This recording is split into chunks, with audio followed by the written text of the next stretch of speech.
Hello, this is the condo expert. It's Linda Pinizzato from the Hayes FM, and I am speaking with Faisal Jamil. He is a mortgage agent with the Mortgage Edge. You know, Wonderful. Faisal, we've talked a lot of different subjects today, and you've got one heck of a responsibility on your shoulders because, from what I understand, you're actually looking at the 40%. Maybe you could fill in 40% of an individual's income to work out their figures, their personal life. It's all out on the table in order for you to be able to make this work. That's right. When you think about how much of a financial responsibility I have towards my Exactly. clients, I'm taking approximately 40% of their gross income and I'm telling them this is where it's going to go for the next minimum 5 years up to maybe 20 or 25 years. So I definitely have a huge responsibility to my clients. I feel personally accountable to make sure I come up with a solid plan that allows them to do what they want to do and help them achieve their life's goals. Because if I'm taking 40% of their money, I don't want them to be potentially house poor. I want to make sure that they're in a home that they can afford. Of course, taking fees into consideration, a huge part of my planning. We talked a lot about condo fees. But if clients wish to travel, how much money am I going to be able to set aside for them on a monthly basis to allow them to save to travel? Or if they like to go to restaurants on a weekly basis, how much money is left over at the end of the month?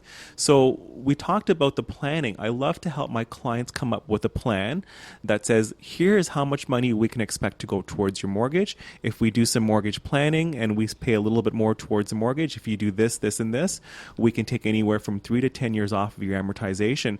But for me, it's really about helping my clients come up with a budget, having a financial planning background. It's all about coming up with a budget and letting the clients know in detail how much they can expect to spend on their mortgage. And you can place that mortgage anywhere too, because you've got flexibility as a mortgage broker. So That's it doesn't correct. necessarily have to be, a CIBC mortgage or a TD mortgage. How That's many right. lenders are you dealing with right now? We deal with over 30 different financial Wow, 30. institutions. Yeah. There you So, go. yeah. So, and if there's a lender I wish to deal with, I can probably deal with them. I'll find a way to help out my clients. And for the few handful of lenders that I do not deal with, and for the odd time, if a lender is in the best interest of a client, because that's how I work in the Right. best interest of the client. If I can personally not place that mortgage, I will tell them with confidence it's in your best interest to stay with that financial institution, and here are the reasons why. I'm not biased because I deal with so many different Right. institutions. I am flexible in who I want to deal with as long as it helps my clients meet their personal objectives. So there's a real key message here. The key message that I'm picking out here is that every lender will have maybe perimeters that might be slightly different from other ones. That's right. So you would, as the professional, would know those perimeters. So you've got someone who's, out there, they're self-employed and they go walking into a bank, but maybe that particular financial institution may not be into self-employment. They may not give as much leeway to someone self-employed as maybe another lender. You'd have the answers. That's true. That's a Right. very, very important factor in today's economic environment is that lenders have tightened up who they wish to deal with. And a key component of that are self-employed people. Now, as self-employed individuals, we're both self-employed, Linda. How do we get financing? We don't just walk in with a job letter and it says we make $100,000 per year because we don't have traditional employers. Exactly. And we don't have a fixed income. So what the lenders look at is they look at the notice of assessments that have been reported for the past 2 years because that's the true indication of what our income is. So there are lenders out there that are more open to dealing with self-employed people and taking the lenders into consideration. Now we have to look at the different insurers out there. And there's 3 different insurers across Canada that will insure mortgages. And we have to understand what their rules are as well because every insurer is different, just like every lender. So now we have to find a proper lender and the proper insurer to manage all the different pieces together and say if we deal with lender A and we deal with insurer C, how can we make this happen? And that's what we have to do. So we have to understand the different lenders and the different insurers and making sure we find that match essentially. And it's very, very important in today's environment. And you have done a fantastic job with my clients. Thank you very much, I mean, Linda. being a realtor, that's the last thing I want to do is have my client all set up. I've run around like a crazy woman. That's right. Which I do. And, I found them their condo and they're all set, or whether it's a house as well or a cottage or whatever it's been, industrial, commercial, whatever. I mean, at the end of the day, I take my client, hand them over to you. That's right. And, you then put the package together. So there's a lot of trust there on the other side That's too right. for clients That's that right. you've got referrals that are, sending you business. So Thank you see, you, it's all the yes. way around the scope. So anybody listening out there, you can trust Faisal Jamel of the Mortgage Edge because he looks after my clients. Thanks, Linda. You're very welcome. Actually, while we're at that, go ahead and give your email address here if you want to. Wonderful, Just put on thanks. there. Sure. Yes. My email address is my first initial, the letter F, followed by my last name, Jamil, which is Jamil. So it's Jamil at mortgageedge.ca. And if anyone has any questions, I'd be more than eager to help them out and answer them right away. And my phone number also is 416-471-7551. And there you go. And you heard it on the Condo Expert at the Hayes FM. Interesting. I think that when I look at the whole picture of mortgage financing, if anybody, I know that they've got all the second suites going on now and people wanting to do, rentals in their basement. And, Yes. because they're trying to bring different ways to step into the picture, I guess, as far as gaining more income monthly. Yes. One very big concern, land transfer tax. Yes. As you're dealing with that on a daily basis in Toronto when it's the second land transfer tax. So you have Yes. the Toronto land transfer, then you also have the Ontario land land transfer. So, but Toronto, demographically in Toronto, it's not really the same as some suburban cities. So No. maybe that second land transfer tax of municipal land transfer tax doesn't hurt everybody quite as much. I'm not sure, but... It definitely has an impact, but luckily there are also grants that are available for first-time home buyers. That's important. So, that significantly can reduce how much clients will have to pay under the land transfer tax. And there's also a federal rebate as well for first-time home buyers when they do their taxes. So that definitely has a dramatic impact, but we have to note that this is for first-time home buyers. I've dealt with a couple situations where a spouse has previously owned a home, but the other partner has not. And what's happened in those situations is that the spouse who has not owned previously is the beneficiary of half the rebates they can traditionally expect to receive. So that's something, once again, that the clients need to be aware of. When I'm helping them establish what their closing costs are on a purchase, I will outline in detail what they can expect to pay. So we have land transfer tax. That's a huge portion of closing costs. We also have legal fees and other things like that that can come up, the cost of appraisal if necessary. And we also have to look at title insurance, something that a lot of lenders and lawyers ask for at closing. So there are many, many other costs associated that I will explain in great detail to help my clients come up with affordability.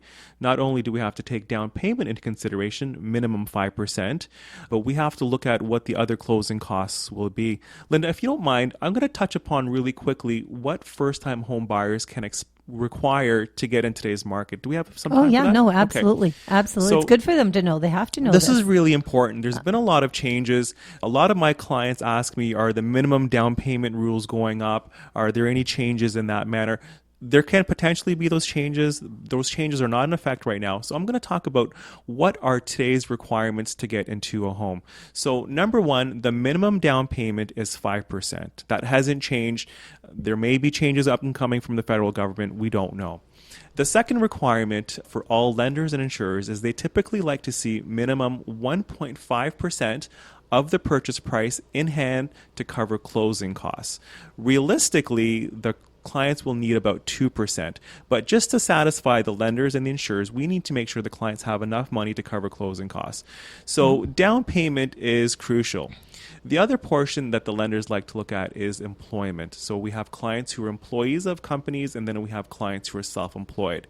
If you're an employee of a company, lenders want to know, where have you been working for the past 3 years? Are you stable? They want to deal with clients who are stable. They don't want to deal with clients who are changing jobs every 6 months. It's a very bad signal. Are they getting fired? Why can't they hold a job?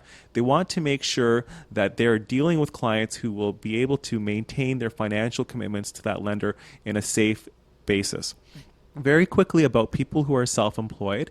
Generally speaking, the lenders like to deal with people who are self-employed for a minimum of 2 years. Now, there are exceptions to everything. We don't have time to get into all the exceptions, but generally speaking, they like to see clients who are self-employed for at least 2 years. So we've talked about down payment. We've talked about employment. The other portion of this is credit. What type of credit do lenders like to see? Now, whether you're self-employed or an employee of a company, generally speaking, lenders like to see clients have at least 2 different types of credit reporting on your credit bureau for at least 24 months. Once again, there's exceptions to everything, but that's the general requirements for the lenders. The final area that we need to take in consideration in coming up with the global plan of a mortgage is how much debt do you have? Now, debt is not cell phones, it's not your gas payments or anything like that, or your insurance costs. When I'm talking about debt, I'm looking at car payments and other financial obligations, such as your credit cards, things like that. If you have a killer income, but you also have a lot of debt, that's going to have a significant impact on your overall affordability of a home. So those are 4 areas that have to be taken into consideration, and that's what lenders are looking at in today's environment in order to qualify for financing. And I have to juggle all those pieces and then find a suitable lender and a suitable insurer that's comfortable with those risks. So the interesting thing is though, if a person has 5% down and they have a car loan, they have to go within that mythology of figures and financing to figure out where they're going to be.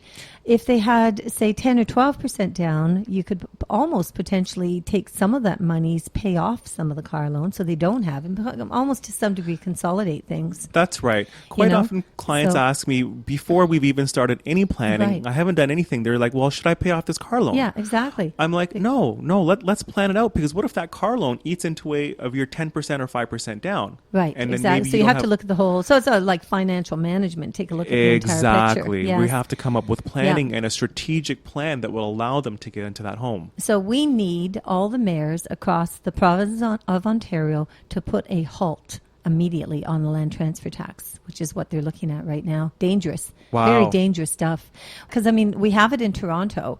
As you may know, Mayor Hazel McCallions actually is the involved with the caucus of mayors, and right now they've put a platform on the table. I know that the real estate boards are fighting it because I was actually involved in a deputation at City Council objecting with the Mississauga Real Estate Board, objecting to this land transfer tax because, as you just said, I mean, if people have to come up with 5% down, then they have to come up with the closing costs. That closing cost is going to have to be both taxes across the province. That's right. That's right. So they're having trouble getting 5%. Now they've got to get the additional money for the secondary tax. That's right. That's right. And that can mean the difference between owning a home and not owning a home. Well, it could be. And too, you know, a lot of times, I know with condominiums, I know it's a difficult process. It's not an easy process that people move into a condo and then they have to get the board of directors to approve on renovations and they start renovating their properties and so on.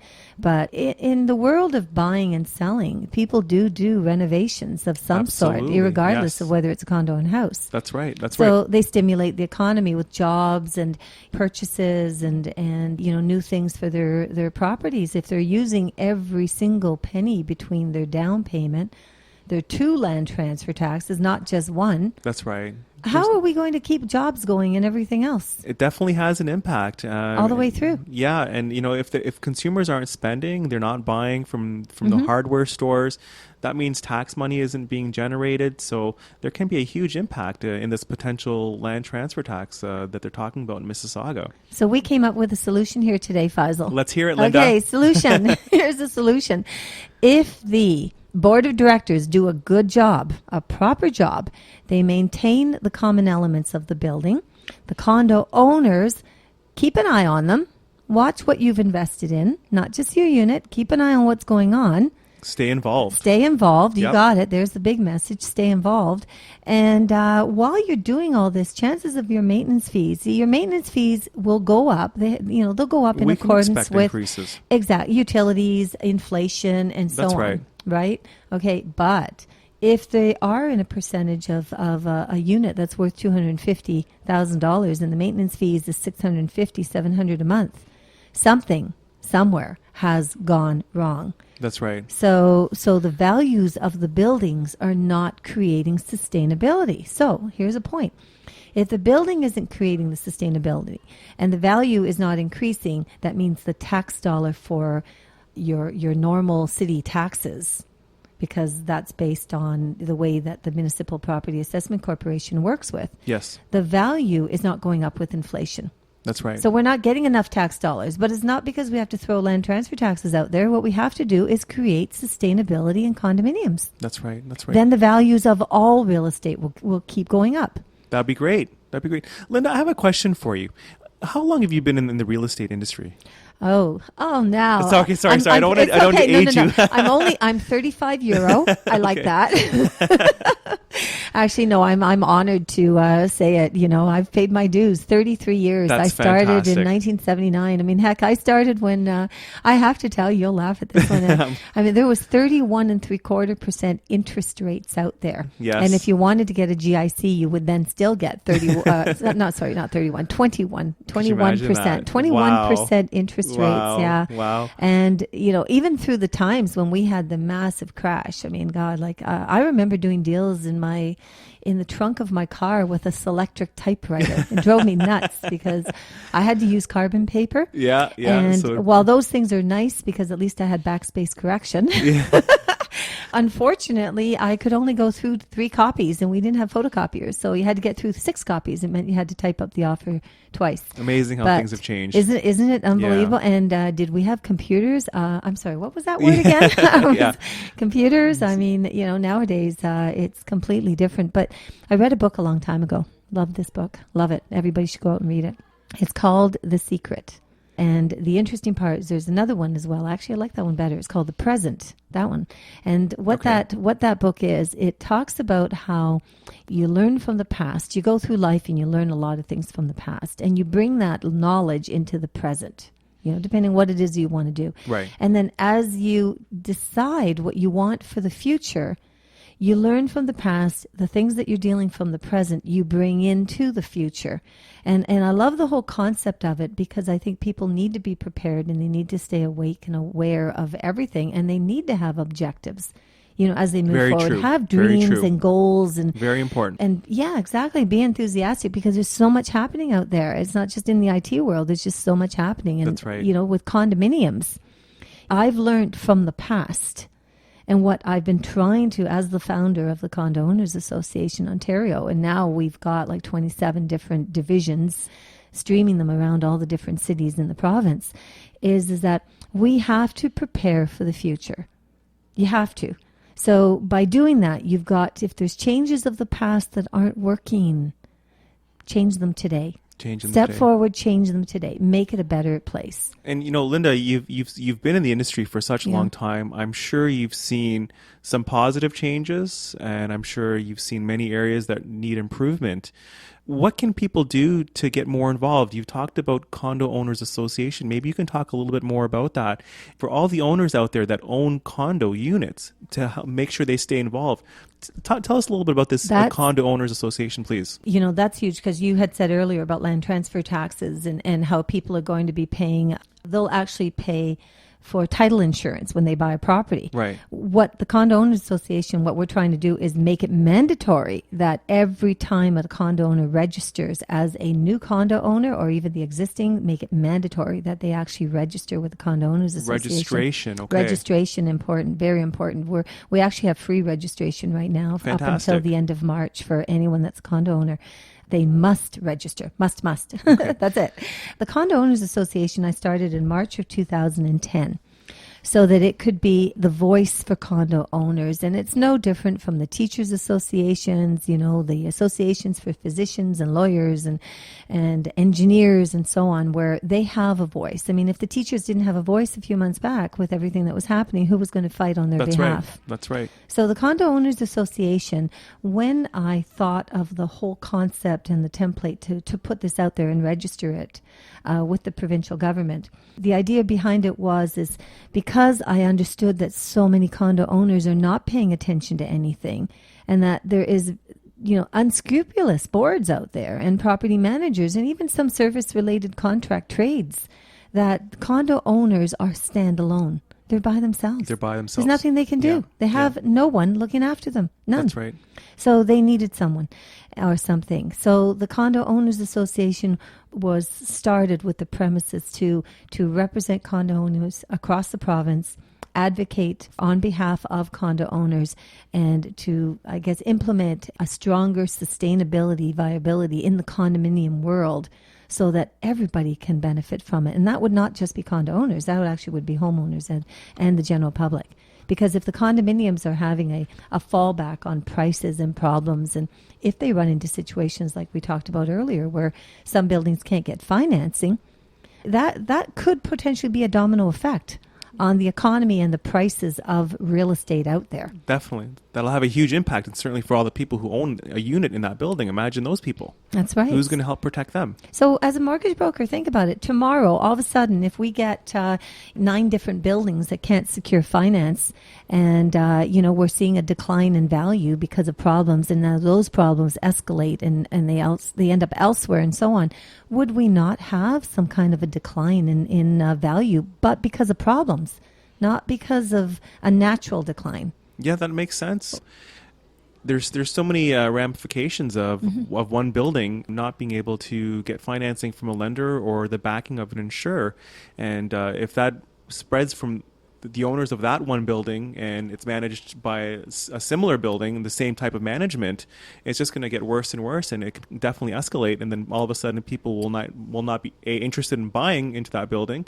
And the people obviously who own will have potential issues selling in that building because of qualifying. So, And our government of Canada, and look at what they're doing right now, the interest rates.